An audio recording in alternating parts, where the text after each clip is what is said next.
The village said no soul survived a full night on fallow moor in a gale, and that whoever the stranger was, groaning under the storm at the foot of the old quarry road, he would be found stiff and blue by morning, if he was found at all before the crows found him first. Wren Calloway found him living. She hauled him out of the bracken with her own 2 hands in the black roaring heart of that storm, and she had not the faintest notion in the world that the ruined, bleeding man she dragged home across half a mile of screaming wind was a duke, and had she known it that night, she would very likely have left him exactly where the weather had thrown him down, and gone back to see to her lambing ewes instead, for a duke was, in her experience of the breed, precisely the sort of creature the moor could be trusted to keep.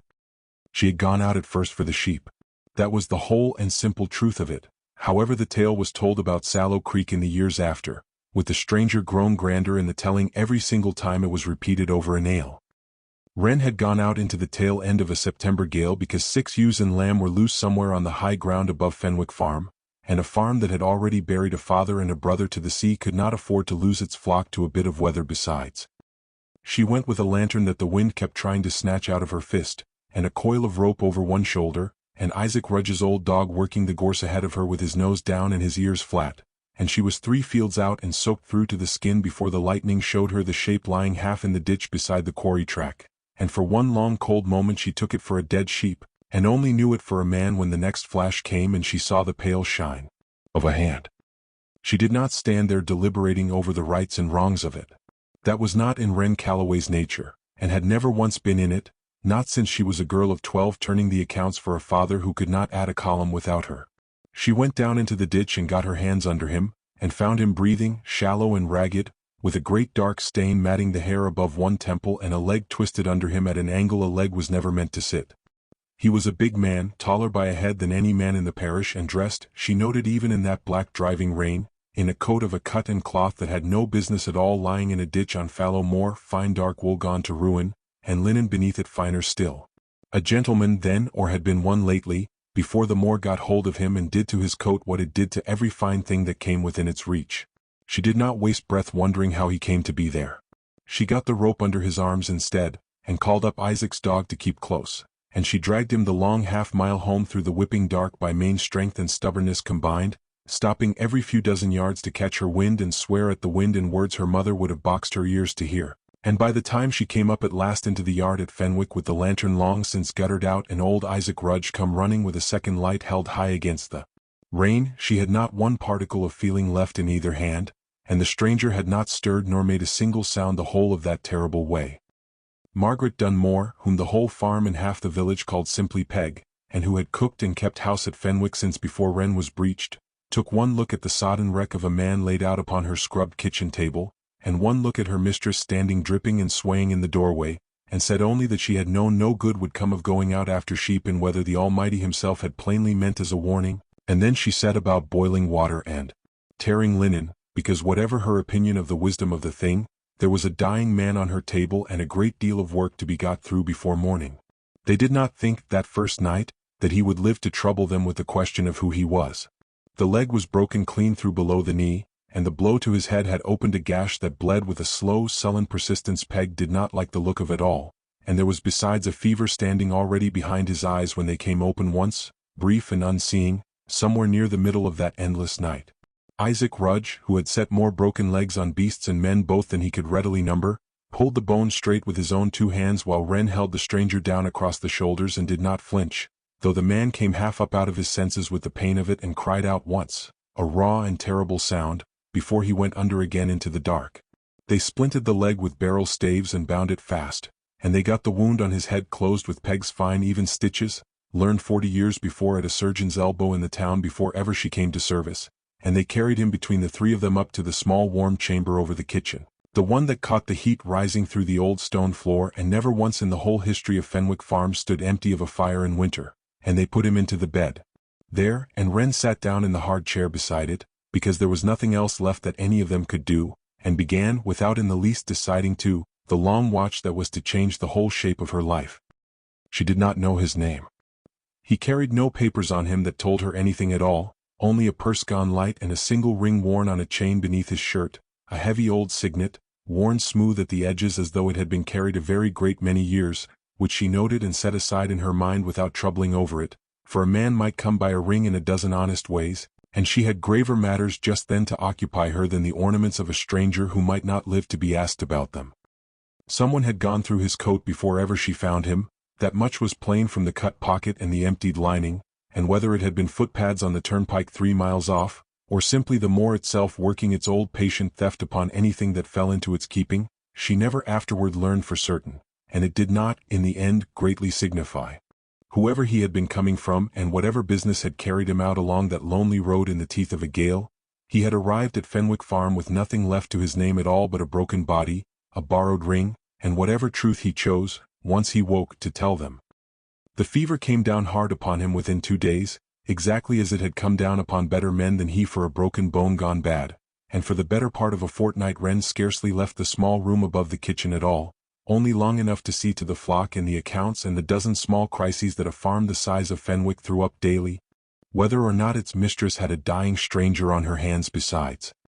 She learned the whole shape of that fortnight the way she had learned the shape of every hard season of her life, by main endurance, and she came to know his face in the candlelight better than she had ever expected to know the face of any man not born to her own blood, the strong jaw gone slack with fever, the dark brows drawn tight even in his senselessness as though some old grief followed him down into the dark and would not let him be, the hands, when she wrung out cloths and laid them to his brow, rough enough across the palm to have done some manner of honest work in their time, and yet the nails kept with a care no laboring man she had ever known troubled to spare for his hands.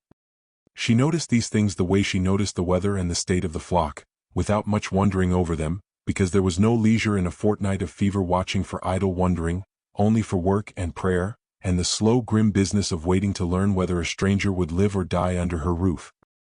He broke the fever on the 13th night, waking all at once out of a long muttering senselessness into a stillness that frightened her a good deal more than the fever had, until she saw his chest still rising and falling, slow and even, and understood that he had only at last come back to himself. He opened his eyes in the candlelight and found her sitting in the chair beside him with her mending forgotten in her lap, and for a long moment he only looked at her, and she looked back, and neither of them said anything at all, because there did not seem, in that first quiet moment, to be any words equal to the fortnight that lay behind it. "Where," he said at last, and his voice came out of him cracked and disused, "am I?" "Fenwick Farm," she told him. "Above Sallow Creek. I found you in the ditch by the quarry road a fortnight since, more dead than living, and you have given my household a great deal of trouble ever since, in a manner I hope you mean to make yourself useful enough, once you are mended, to repay." Something moved at the corner of his mouth that was very nearly a smile, though the effort of it plainly cost him. "A fortnight," he said. "I had not thought," and then he stopped and something came down behind his eyes, careful and deliberate, and she watched it happen and did not then understand what she was watching, only that a door had shut somewhere within him, and that whatever had stood on the other side of it a moment before, he did not mean to let her see. "I am obliged to you," he said instead, in a voice gone suddenly more even, more guarded. "More obliged than I know how to say." "You may say it by telling me your name," Wren said, "since I have been calling you nothing at all these 2 weeks but the stranger, and Peg has taken to calling you the poor soul, which I think you would like a good deal less." He was quiet a moment, and she watched him decide something, watched the decision cross his face the way weather crosses the moor, visible from a long way off if a person only knew how to read the sky. "Ash," he said at last. "Julian Ash." She came to understand a great many months later precisely a lie. It was only a very great deal less than the whole of the truth, offered up in the smallest coin that would answer the debt, and she took it then exactly as it was given, without suspicion, because she had no earthly reason yet to suspect that a broken stranger dragged out of a ditch might be keeping back the larger half of himself. "Well then, Mr. Ash," she said, rising to fetch him the broth Peg had left warming by the fire against the chance of his waking, "you are a very great deal of trouble, and you are going to be a good while yet mending that leg, and you had better resign yourself to both facts, for neither one is like to change on your account." He resigned himself to both facts, and to a great many more besides, over the long weeks that followed. He was a difficult patient at the first, restless under confinement in a manner that told Wren, though he never said as much, that he was a man little accustomed to being kept from his own business by anything so small as a broken leg, and he chafed at it, and made himself disagreeable over it in a low, contained, courteous fashion that was somehow more trying than open temper would have been. But he mended. The fever did not return, and the wound at his temple healed clean under Peg's careful stitching, and the leg, though it would trouble him the whole of his life afterward in wet weather, knit straight and sound under Isaac Rudge's rough surgery. And by the turn of October he was hobbling about the kitchen on a crutch Isaac cut and shaped for him out of ash wood, and driving Peg to the edge of her patience by insisting on being of use in a kitchen he did not know his way about. And by the second week of November he had put the crutch aside for a stick, and stood and walked and began, in the plain unhurried way of a man with nowhere else on earth he was expected to be, to make himself a fixture of Fenwick Farm. Wren told him he might stay on and earn his keep. Once it was plain he was mending and had, by his own account, nowhere pressing to go and no family to send for him, and she told him this in the same brisk unsentimental voice she used for settling accounts with the miller, because Fenwick had never in its history had a spare hand to feed for nothing, and would not begin the practice now merely because the hand in question had a well-made face and a gentleman's voice. He agreed to the bargain at once and with an eagerness that surprised her a little, and set himself, once the stick would bear him, to learning work he plainly had never in his life been asked to do. She came to see across those first weeks of his true convalescence, hopeless at it, and honest about his hopelessness in a way she found she liked a great deal better than false modesty would have suited her. He did not know one end of a hay fork from the other. He held a spade like a man who had been handed a foreign implement from some distant country, and turned it over in his hands as though hoping instruction might be found engraved somewhere upon the blade. He blistered his palms raw within the first essonite, and split one blister open across the knuckle-hauling water, and said nothing of it until Peg caught him wincing over his supper and took his hand up in her own rough grip and turned it to the light and told him plainly that he had the hands of a man who had never done an honest day's labor before this autumn, whatever else he might be. He did not deny it. He only said low that he meant to learn, and something in the way he said it, quiet and entirely without the sulking pride a lesser man might have brought to the admission, made Peg soften toward him by a full half in that single moment, though she would not for the world have told him so. He learned. That was the thing Wren noticed most, across that first hard winter, watching him from the corner of her eye while she went about her own endless labors, that whatever he had been before the storm threw him into her ditch, he was not a man who gave a task up merely because he was poor at it. He hauled hurdles for the ewes until his hands hardened over. He learned to mend a wall from Isaac Rudge, the two of them out on the high ground in a wind that would have driven a lesser man in before noon, setting stone upon stone with a patience that Isaac, tacit and sparing with his praise as he was, came at last to admit was not so bad for a gentleman, which from Isaac Rudge was very near to a psalm of praise sung aloud in the man's honor. He learned to read the weather off the color of the sky above the sea, and to know which of the ewes were like to lamb early, and which late, and he sat up 2 whole nights running in the cold lambing shed at the tail end of that winter with his bad legs stretched stiff before him, working alongside Wren by lantern light to turn a breech lamb and save both it and its mother, and when it was done, and the small wet creature was up on its legs and nosing for milk,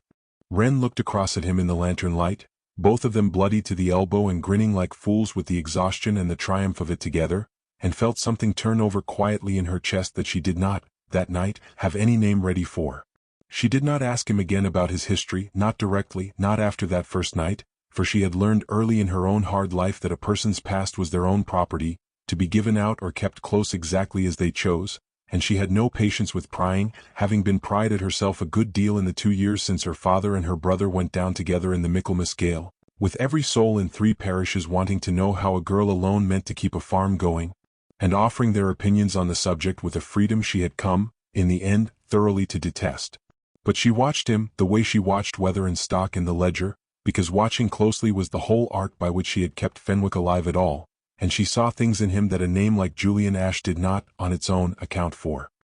He spoke, when he forgot himself, in the cadences of a man who had been educated at a very great expense. He named, once without thinking, a wine he had drunk in Paris before the wars closed the roads there, and caught himself in the naming, and changed the subject with a swiftness that told her more than the slip itself had done. He carried himself, even leaning on a stick with his coat gone to a laborer's rough wool that Peg had cut down for him out of a set of her late husband's things, with a stillness and a settled authority that no farmhand Wren had ever employed had carried, an ease of command that showed itself plainest in the small unthinking moments, the way the village boys who came up to help at the shearing fell quiet and attentive when he spoke to them, though he never raised his voice above its ordinary. Even registered to do it, the way he moved through a room as though the room had been built expecting him. And there was, besides all of this, the ring. He wore it always on its chain beneath his shirt, and she saw it once by accident, catching the firelight when his collar fell open as he bent to the hearth, a heavy old gold signet, and she saw him notice her seeing it, and saw him close his hand over it without a word, and tuck it back out of sight, and she asked him nothing about it, though she marked the whole small silent transaction very carefully away, exactly as she had once marked the fact of a certain duke never once looking at the sea without yet understanding what the marking meant. She had her own history to occupy her besides his, and it was history enough for any two people. Her father, Thomas Calloway, had built Fenwick up out of a scrap of poor grazing land into a farm that could, in a good year, show a small honest profit, through 40 years of unglamorous unrelenting labor, and had died of it at last 2 winters past, together with Wren's elder brother Daniel, when the Michaelmas gale caught their little trading sloop off the point on a run down the coast that should, by every reasonable expectation, have been safe as houses and was not. Wren had been 21 that autumn, unmarried and unlikely now, with her father's debts, incurred against a run of bad harvests some years before, called due all at once by a man who had, until that season, been content to let them ride. Josiah Crane, who held the mortgage on Fenwick's better fields and the note against its stock besides, and who had watched Thomas Calloway's coffin go into the ground with an expression, Wren always afterward maintained, of a man totting up a column of figures that pleased him. Crane was the sort of man the county bred up regularly and never seemed to run short of, a mill owner grown fat on the milling monopoly the old lord of the manor had granted his father, and grown fatter still on the lending of money to smaller men at rates the law winked hard at rather than examined closely. A broad, soft-handed, loud-voiced man who smiled a great deal and meant very little of it, and who had set his eye, in the 2 years since Thomas Calloway's death, upon Fenwick's good south pasture, which ran down to a seam of building stone he wanted for his own purposes, and upon the farm entire, which he had concluded, not unreasonably by the ordinary reckoning of the world, an unmarried girl alone could not long continue to hold against him. He had come to call within a month of the funeral, all condolence and soft speech, offering to be lenient with her over the note, provided she would consent to see reason about the pasture, and reason, in Josiah Crane's mouth, always turned out upon examination to mean whatever most enriched Josiah Crane.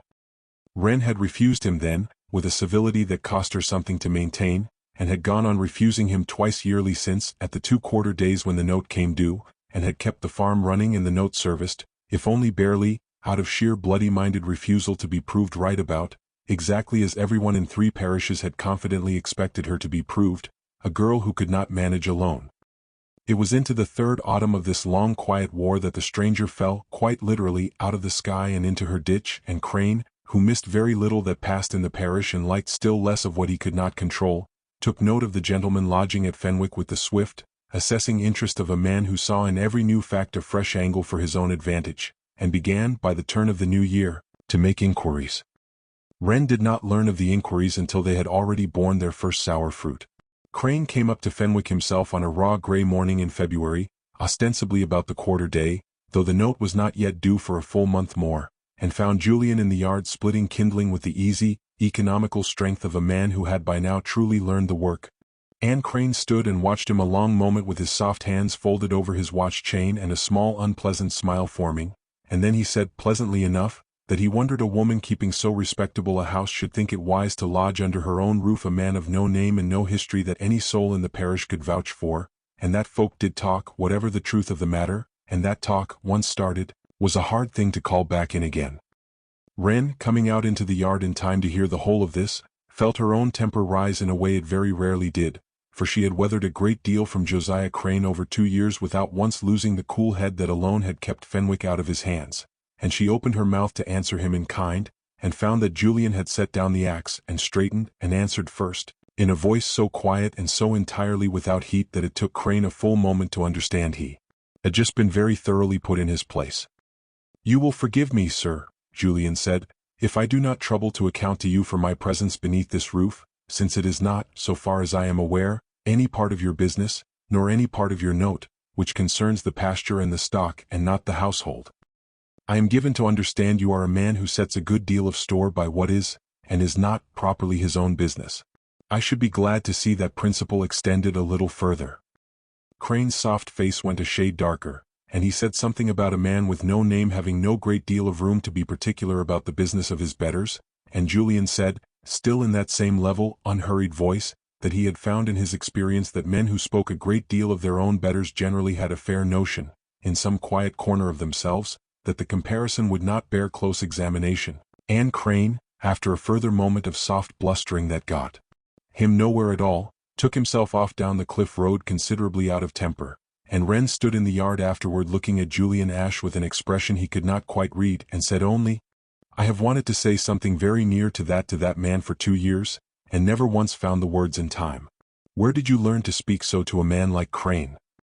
"I have met a good many men like Crane," Julian said, and picked the axe back up, and did not say anything further, and Wren let the matter lie, though she carried the moment away with her and turned it over a good while that evening by the kitchen fire, adding it to the small accumulating store of things about her stranger that did not quite fit the plain name he had given her. Crane did not let the matter rest there, being a man constitutionally unable to let any matter rest that had once wounded his pride, and within the fortnight it came to Wren's ears, by way of Peg, who had it from the woman at the mill, that Crane had written to a magistrate acquaintance of his in the county town,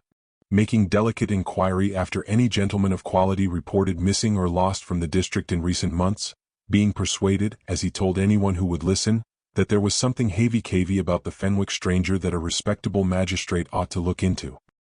Nothing came of the first inquiry, for the county town was a long way from London, and news of a lost duke, had anyone troubled to connect the two matters, travelled slowly along such a chain of gossip and correspondence. But Crane, thwarted in that direction, turned his attention instead to a swifter and more familiar weapon, and called the note in a full 6 weeks before the quarter day was due, on a pretext of some irregularity in the last payment that Wren, going over her own scrupulously kept books that same evening, could find no trace of whatsoever, and understood at once for exactly what it was. An attempt to catch her without the ready money in hand, and force the pasture from her at last by main pressure of the law. She did not go to Julian with it. That was the thing he marked, in his turn, watching her across the kitchen table that night as she went back through the accounts a third time with her jaw set hard and her candle burning low, exactly as, in a manner he could not then have guessed at, he was one day to mark it again in a very different woman, in a very different kitchen, a great many months hence. She did not ask him for help, because it had not once in 2 years crossed her mind that help was a thing that came to her unlooked for from any quarter, and she set herself instead, alone, to the grim business of finding, in 6 weeks instead of the 14 she had been promised, the sum Crane's note demanded, turning over in her mind every asset the farm possessed and every possible economy that might be wrung a little further, and it was watching her do this, quietly and without complaint and entirely alone, that reached at last past whatever careful reserve Julian Ash had kept about himself the whole of that winter, and took hold of him and would not let go. He did not announce what he meant to do, any more than he had announced his answer to Crane in the yard. He waited until Wren had gone down to the shearing shed the next morning, and he sat himself at the small writing desk in the parlor that had been her father's, and he wrote 2 letters in a hand that had been taught, though no one at Fenwick had ever seen it before, by the very best masters money in England could buy. The first went to a solicitor in London whose name he had not spoken aloud in above a year, and it was short, and it asked, without explanation, for whatever might quietly and quickly be discovered concerning the true state of Josiah Crane's milling monopoly, and the legality of the rates at which Mr. Crane was known to lend money about the district, and it asked further that a sum be advanced at once, against his own credit, sufficient to clear in full whatever note Mr. Crane held against a farm called Fenwick, near the village of Sallow Creek, the transaction to be conducted through an intermediary and Mr. Crane to be given no earthly notion of where the money answering his note had truly come from.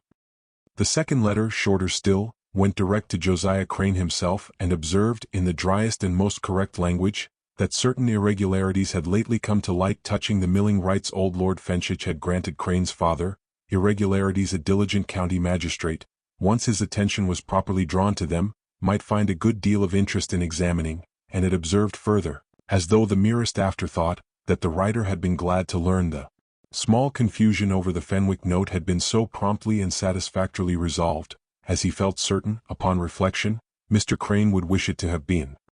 Crane's demand for immediate payment was withdrawn within the week, the note quietly and mysteriously discharged in full through a London agent Crane's own solicitor could get no clear account of, and no magistrate ever did trouble himself over the milling rights, for Crane, made suddenly and profoundly anxious about a great many things he had long assumed safely buried, chose the wiser part of quiet and let the whole matter drop as though it had never been raised at all. Wren, going down to the mill herself a few days later to settle what she supposed would be a hard and unpleasant reckoning, was told, to her utter bewilderment, that the note stood discharged, and came home up the cliff road turning the fact over and over and arrived at the one conclusion the facts would bear, and found Julian in the yard, mending, as it happened, a gate hinge that did not in the least require mending, and she stood and looked at him a long moment before she trusted herself to speak. "You did that," she said. It was not a question. "I wrote a letter," he said, not looking up from the hinge. "It cost me nothing at all to write it." "You have no money," she said. "You arrived at this farm with an empty purse and a coat cut off your own back, and I have paid you nothing this whole winter but your bed and board, by your own insistence upon it." "I have," he said after a pause, "certain acquaintance still in certain quarters, whatever else I may have lost along the quarry road. It was a small thing to ask of them. You would have beaten Crane yourself in the end, I have no doubt of it whatsoever. I only made the winning of it quicker, and a good deal less costly to you than the winning of it alone would have been. You did not tell me you meant to." "No." And here at last, something in his face that was very near to difficulty, very near to a kind of shyness strange upon a man built as he was built, tall and broad and settled in himself in every ordinary particular. "I did not wish it to become a thing you felt you owed me. You have spent 2 years, by every account I have heard in this parish, owing no man living anything at all, and asking help of none. It seemed to me a rare thing, and I did not care to spoil it by making myself, of a sudden, another debt upon your ledger." She said nothing to that for a long moment, only looked at him, and something in the set of her shoulders came down by some small fraction that had stood rigid there, she realized only now, for above 2 years together, and she nodded once, slowly, and went in without further remark. But that evening at supper she spoke to him differently than she had ever yet spoken to any man beneath her roof, not warmly, not yet, nothing so much as that, but as to a man whose measure she had begun in earnest to take and to find.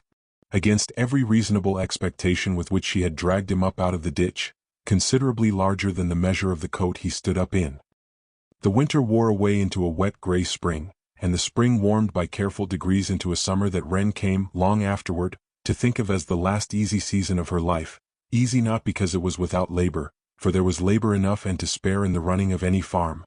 but easy in the sense that a thing is easy which has not yet been asked to bear its full weight, easy the way a bridge is easy to stand upon before the flood comes down.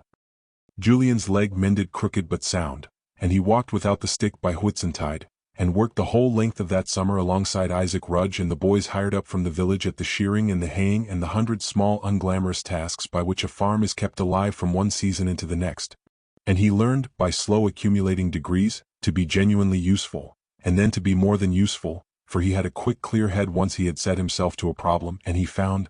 within a season, a dozen small economies and improvements about Fenwick that had escaped even Wren's own careful management, a better rotation for the low field, a means of storing the wool that fetched a shilling more the fleece from the wool merchant at the autumn fair, a repair to the old cider press that had stood broken and unused since before Thomas Calloway's time, that gave the farm, for the first autumn in a decade, cider of its own to sell as well as drink. And between the two of them, in the long light evenings of that summer, something grew that neither one of them, for a good while, gave any name to at all. It grew in small things the way such things generally do, and not in any single dramatic hour.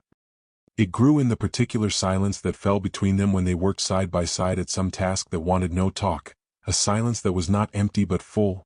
the way a held breath is full. It grew in the evening half-hour they had by unspoken habit come to keep together on the bench outside the kitchen door, watching the light go long and gold across the moor while Peg banked the fire within, speaking of small things, the state of the flock, a book he had once read and she had not, the shape of a cloud that put her in mind of her father's old sloop, and neither of them speaking at all of the things that mattered most, his history, or the growing warmth of her own guarded heart, though both lay always somewhere just beneath the surface of whatever lighter thing they found to say. It grew most of all in the 1,000 small unremarkable proofs he gave her, day upon day upon day, that he was a man who, having once set his hand to a thing, whether a broken gate or a threatened farm or a woman's guarded trust, did not let it go again.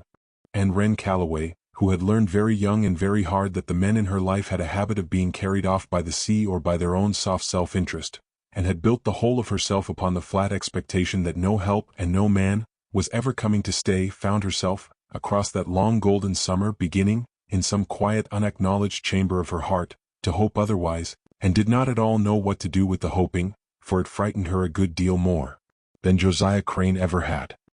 She said as much to Peg one evening in high summer, sitting together shelling peas by the open door while Julian and Isaac worked at the far wall in the last of the light, and Peg, who had watched the whole slow business unfold across 2 seasons with the sharp, unsentimental eye of a woman who had buried one husband of her own and had no illusions left about the general run of men, said only that she had seen a great many strangers come and go in her time, and had learned to judge them not by the fine speech they came with, which cost a man nothing at all to counterfeit, but by the plain work of their hands over a 12-month, which counterfeited a good deal harder, and that by that measure whatever else Mr. Ashe might be keeping close about himself, and Peg had her own private suspicions on that head which she did not trouble to share that evening, he had earned, in her considered judgment, a great deal more trust than Wren was yet allowing herself to extend him. It was a night at the very turn of that summer into autumn, the two of them alone at the cliff edge above the cove after a day spent bringing in the last of the hay before a threatening sky broke, that Wren asked him at last, directly, the question she had kept from asking the whole year through. "Who are you, Julian Ashe?" she said, not sharply, only quietly, into the warm dusk, with the sea moving gray and patient below them. "I have watched you a full 12-month now, and I have come to know a great deal about the man you are, the manner of him, I mean the steadiness and the care and the stubborn kindness of him. But I do not know the first thing about where you came from, nor what it was that threw you into my ditch, nor why a man with a signet ring worn smooth with age, and a hand that never split a blister before this year, and a voice that names French wine without thinking, should be splitting kindling and mending walls upon a farm 3 miles from anywhere at all. I am not asking to shame you whatever the answer. I think I have earned, this 12-month, the right to ask it plainly." He was a long while answering, and when he did, it was not the whole truth, though it came, she understood even then, a good deal nearer the truth than anything he had yet given her. "I was running from something," he said, "when the storm took me. A bargain I did not wish to keep, and a life I had begun to think was not, in any way that signified, truly my own at all, only a set of duties other people had arranged for me before I was old enough to have any say in the arranging. I do not think I can tell you the whole of it yet, Wren, and I ask your patience in that, not because I mean to go on deceiving you, but because there are people, if the truth of who I am were known, who would come and take me back into that life whether I wished it or no, and I have found here, this last year, upon this farm, the first thing in the whole of my grown life that felt truly mine to choose, and I confess to you plainly that I have been a coward about risking the loss of it." "That is not an answer," Wren said, but gently, for there was something in his face, turned to her in the failing light, that stopped her pressing further just then. "No," he agreed. "It is not. It is the most of an answer I have the courage to give you tonight. I will give you the whole of it, Wren, I promise you that much, before ever this is asked of either of us again. Only not tonight." She let it lie that night, though she carried the unanswered weight of it with her afterward the way she carried every unsettled account, watchful and waiting, and she did not then know how very much sooner than either of them expected the whole truth was to be forced into the daylight, nor by what manner of fire. The fire came down upon Fenwick in the first hard storm of that autumn, a wild black night of lightning walking the moor in long white strides, and thunder that set the whole old farmhouse shuddering upon its foundations. And it was the barn the lightning found at last, striking the old dry hayloft near midnight and setting the whole roof of it alight before ever a soul in the house had woken to the danger. It was Bess, the orphan girl of 13 Wren had taken in 2 winters before to help about the dairy, who first raised the alarm, for Bess slept in the loft above the byre and had gone across in the storm, against every rule of the household, to fetch in a favorite lamb she feared the thunder would panic, and the fire had her cut off before ever she reached the byre door again. And it was her thin high scream through the roar of the storm that brought the whole household tumbling out into the yard to find the barn already a wall of climbing flame against the black sky, and Bess somewhere within it. Wren went in without 1/2 second's hesitation, exactly as she had gone out into the storm a 12-month before for 6 loose ewes, because Bess was hers to keep safe, and she would no more have stood in the yard and watched the girl burn than she would have stood on the cliff path and watched a boy of the cove drown, and Julian went in after her within the same breath, with his own bad leg and all, because there was no version of that moment in which he did not go after her, and the two of them found Bess crouched terrified in the lee of the grain bins where the smoke had not yet reached, and Julian got the girl up onto his shoulder and turned back for the door, and it was in that turning that the old beam above them, weakened past its bearing by the flame, gave way all at once and came down across Wren's shoulder and arm and drove her to the floor beneath a fall of burning thatch, and the world, for one terrible endless moment, went entirely to smoke and roar and pain, and then to nothing at all. He got the beam off her with a strength he did not know until that moment he possessed, and he got Bess bodily out through the door into Isaac's waiting arms, and he went back into that burning barn a second time. Though every soul in the yard screamed at him not to, because Wren Calloway lay somewhere within it, and there was no possible version of the world in which he did not go back for her. He found her half buried under the fallen thatch, her arm burned and her breath coming shallow and full of smoke, and he gathered her up against his chest and carried her out through the collapsing wreck of the doorway a bare handful of seconds before the whole roof came down entire behind them in a great roaring fall of sparks, and he laid her on the wet grass of the yard in the driving rain and bent over her with his own coat scorched through and his hands blistered raw, and found her breathing but barely, her face gray and slack and her burned arm already blistering black beneath the torn sleeve, and he did the only thing left that he knew how to do, which was the one thing he had spent above a year now carefully not doing. He stopped being Julian Ash. He turned to the boy who had run up from the cove at the sight of the flames against the sky, and he spoke to him in a voice that carried the whole flat, unmistakable weight of command, a voice that had governed estates and commanded men and never once, the whole of that boy's life, been heard upon Fallow Moor before. And he told the boy to run, not walk, run, the whole 3 miles to the town, and to fetch the best surgeon money could buy, and to tell him, whatever it cost, that Julian Ashcombe, Duke of Merrow, required his immediate and instant attendance, and would answer for any sum whatsoever that the man's speed might require, and he took from beneath his shirt, before the whole of the stunned yard, the heavy old signet ring he had worn hidden on its chain the whole of that year, and he pressed it into the boy's hand as surety, and told him to ride as he had never ridden in his life, and the boy, staring at the ring and at the burning barn and at the strange sudden authority that had come down upon the quiet stranger of Fenwick Farm like a coat he had, until that moment, kept carefully folded away out of sight, took to his heels and ran. Peg, standing in the yard with her hand pressed to her mouth, looked at the ring going off into the dark in a stranger's fist, and looked at the man kneeling in the mud with Wren Calloway gathered against his ruined coat, and said in a voice gone very quiet, "Your Grace," not as a question, but as a thing she had, in some private corner of her long good sense, half suspected the whole year through, and had never once troubled to say aloud. The surgeon came within 2 hours, riding as though the devil himself pursued him, for the boy's message, and the sight of a duke's signet in his own fist, had worked exactly the miracle of speed it was meant to work, and he found the household at Fenwick gathered about a small bed drawn close to the kitchen fire, where Wren lay grey and burned and struggling for breath, with the man they had known all that year as Julian Ash sitting on the bare stone floor beside her, holding her uninjured, hand fast in both of his own, exactly as, though he did not yet know it, exactly as another duke had once sat upon another cold floor beside another dying woman, and had wept there, and had not been ashamed of the weeping. She did not wake for the better part of 2 days, and Julian did not leave that fireside for the whole of them, save when the surgeon drove him bodily out to dress her burns in private. And it was during those long 2 days, with the truth already loose in the yard and traveling, as such truths always travel, faster than any man could call it back, that the whole of Sallow Creek learned what Peg had learned in the mud of the burning yard, that the quiet stranger who had spent a year splitting Fenwick's kindling and mending Fenwick's walls was Julian Ashcombe, Duke of Merrow, one of the first names in England, and that he had been living among them the whole 12-month under a name that was not his own. Wren woke on the 3rd morning to find her arm bound and dressed and aching fiercely, and the small warm room full of the low grey light of an autumn dawn, and Julian asleep or very nearly asleep in the chair beside her, his head fallen forward, his hand still, she found, closed loosely about her own where it lay upon the coverlet.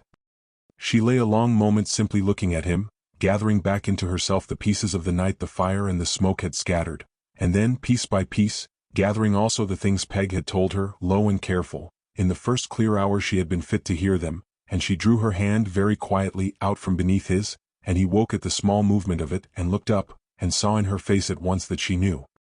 "You are a duke," she said. Her voice was thin still with the smoke that had been in her lungs, but there was nothing thin about the look in her eyes. "Yes," he said. "You have been a duke this whole 12-month," she said.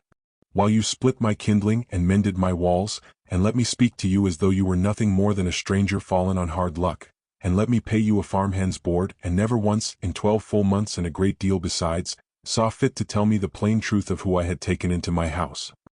"No," he said. "I did not." "Why?" It was the whole question, the only question, and he did not try to answer it lightly, nor did he look away from her while he answered it. "Because," he said, "the last time a woman knew the whole truth of who I was before ever she came to know the man beneath it, she married me for the title, and jilted me within the fortnight for a richer one still, in front of the whole of London and my own father. When I went to him wrecked with the shame of it, told me only that I had been a fool to expect anything else, for no one, he said, marries a duke for the duke, they marry him for the dukedom, and a man who forgets the difference deserves whatever grief it cost him to remember it. I believed him, I have gone on believing him, in the private locked chamber of my own heart, every single day since, through 2 further arrangements my father made and unmade for his own convenience before he died, and through a full year in London after his death, fending off my own stepmother's schemes to marry me off again for the estate's advantage, until I could not any longer bear the weight of being, in every room I ever entered, nothing more to any living soul than the title I carried.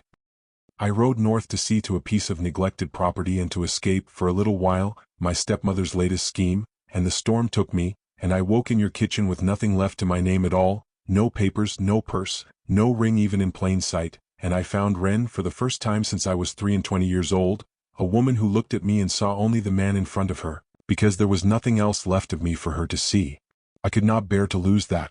I was a coward about it, exactly as I told you upon the cliff path that I had been. I do not offer that as an excuse. I only offer it as the truth, since you have asked me for it at last, and you are owed it entire. Wren was quiet a long while, looking at him, and the fire settled in the grate, and the sea, far below, went on with its long patient work against the rocks, indifferent to the whole of it. You let me speak to Josiah Crane as though I had won that fight alone, she said at last. You let the whole parish believe a homeless stranger had somehow shamed a mill owner into honest dealing, when it was a duke's own solicitor working behind the scenes the whole time. You would have won it alone, he said. I told you as much that day and I meant it. I only made it quicker. That is not the point, Julian, she said, and her voice, though it was still thin with the smoke, had an edge to it now that had not been there a moment before. The point is that I was made a fool of for a full 12 months in my own house by a man I had begun, and here she stopped herself hard and looked away from him into the fire and did not finish the sentence, and he saw the whole armored weight of 2 years' hard-won independence come back up across her face like a gate swinging shut, and understood, watching it happen, exactly what he had risked, and exactly what he stood now in very real danger of losing for good. I do not ask you to forgive the deceit in a single morning, he said quietly. I do not think it can be forgiven in a single morning, and I will not insult you by asking it. I ask you only to believe that everything else about this year was true. Every wall I built with Isaac Rutch. Every night I sat up with the ewes, every word I ever said to you upon that bench by the kitchen door. None of that was the Duke's doing, Wren. That was only ever a man who had found, for the first time in his life, a woman worth being that man for. She did not answer him that morning, nor the next, and a great cold silence came down over Fenwick Farm in the days that followed, a silence made a good deal colder and a good deal more urgent by the letter that arrived within the week, brought up from the town by the same physician's boy, sealed with a ducal crest that half the village had by now heard tell of, and addressed in a hand Julian knew for his stepmother's own.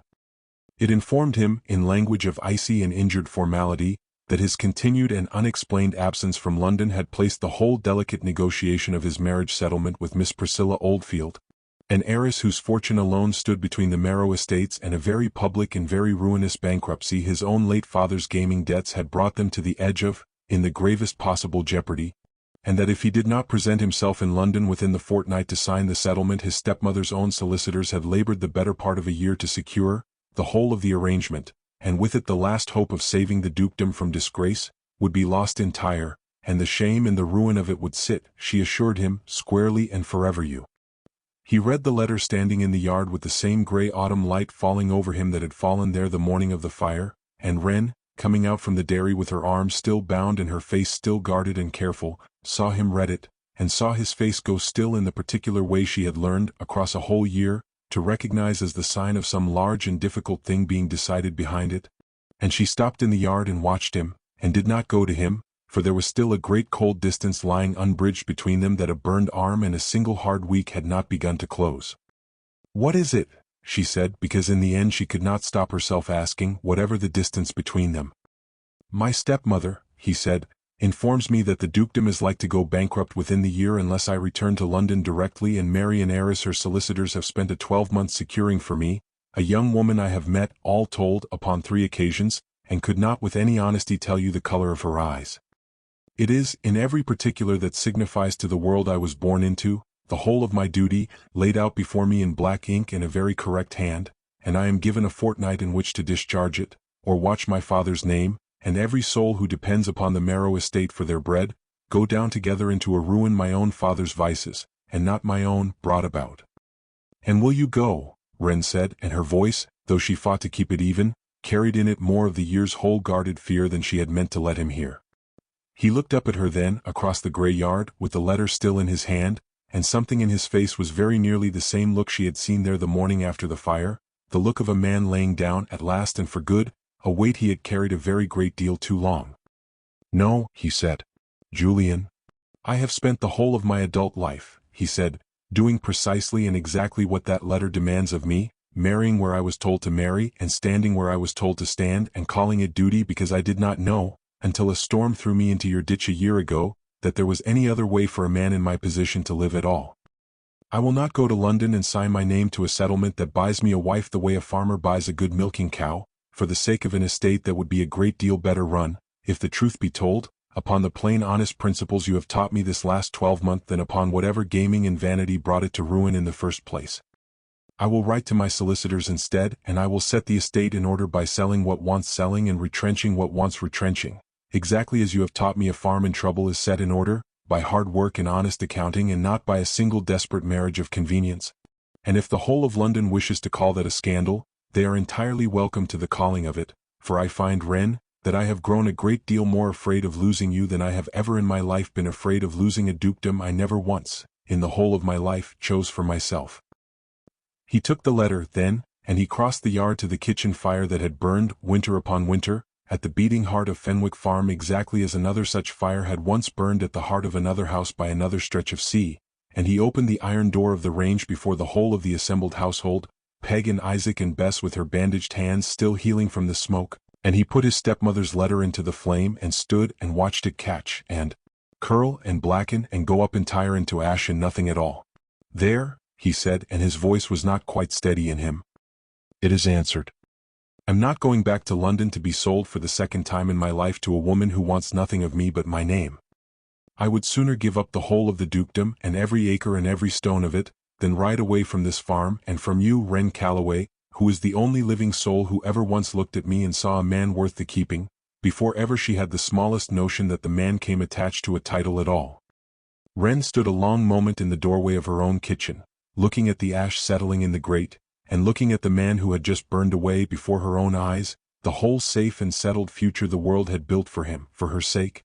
and something in her own long-guarded chest, that had stood locked and armored against exactly this kind of disappointment through every hard year since her father's boat went down, came at last quietly undone.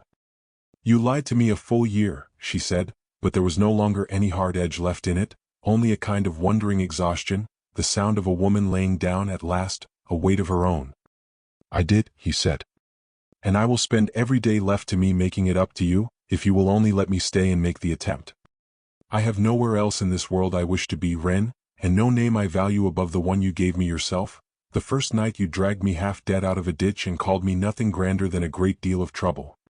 You are, she said, and something that was very nearly laughter, thin and startled, broke at last through the wondering exhaustion in her voice, still a very great deal of trouble, Julian Ashcombe.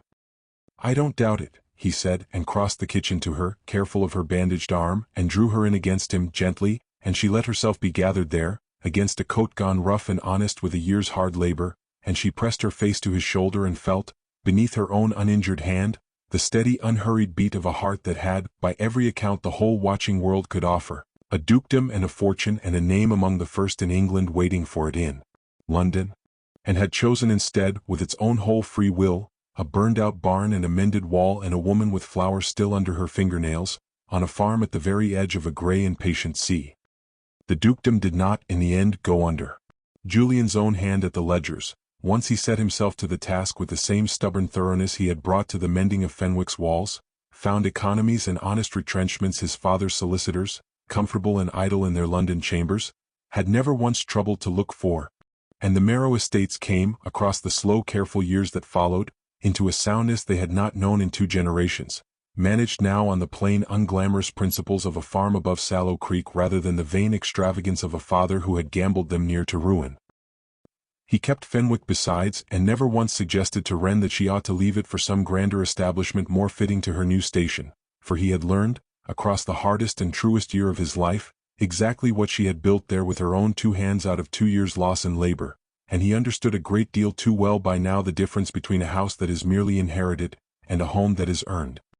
Josiah Crane, who had first raised the whole tangled question of the stranger's identity out of nothing better than spite and self-interest, lived to see his milling monopoly quietly and thoroughly dismantled within the 12-month, by a duke who did not forget an old grudge merely because its object had, in the end, unwittingly done him a kindness, and Sallow Creek prospered a good deal better for the loss of him. Peg lived long enough to see the small warm room above the kitchen, where she had once stitched a stranger's wound closed by candlelight, grow far too small for the household it had come to hold, and never once, to the end of her days, let either of them forget that she had known him for a duke a full 2 days before he ever troubled to admit it himself. And Wren Calloway, who had dragged a broken stranger out of a ditch on fallow moor because 6 loose ewes and a stubborn refusal to leave any living thing to the mercy of a storm had carried her out into the dark that night, and who had built, in the 2 hard years before ever he came, a whole self and a whole living out of grief and labor and a refusal to be counted beaten, found in the end that she had built, without in the least intending it,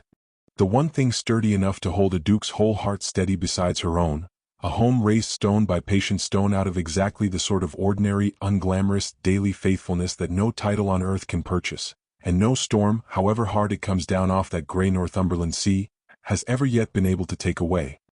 For it is not the grand house, warm only in the telling of it, nor the ancient name, cold in every room it never troubles to enter, that makes a true home for any 2 people fortunate enough to find one another.